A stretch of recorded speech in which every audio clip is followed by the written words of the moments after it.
Looking for one of the best cafe in Baler? Na freshly baked ang mga bread, may aesthetic na interior design. Hi, Queen here, back again with another mini vlog.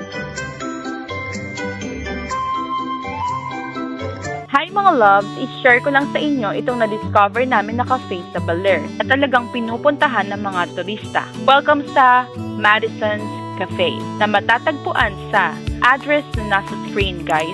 Available sila sa Google Map or Waze. Madali itong makita dahil malapit lamang ito sa mismong Baler signage at malapit sa mga fast food chain na meron dito sa Baler. From main road, kitang-kita din ang kanilang signage.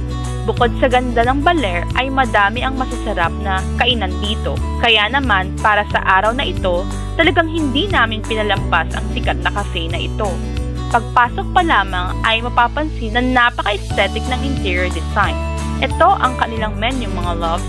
Meron silang available na mga pastas, sandwiches, burgers, salads, fraps at madami pa. At ito, may mga pastries pa. Ang in-order namin dito ay ang mga best sellers, Montes Burger, Frosted Cinnamon na freshly baked, at ang Mocha Frap. Tara, kain! Sa Montes Burger, kakaiba ang lasa dahil ang patty ay pinaghalong pork at beef with veggies and egg. Winner ang burger na ito.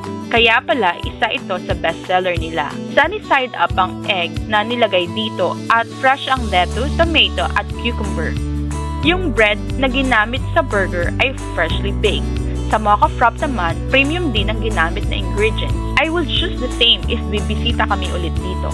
For the frosted cinnamon bread, sobrang lambot at totoong freshly baked ito.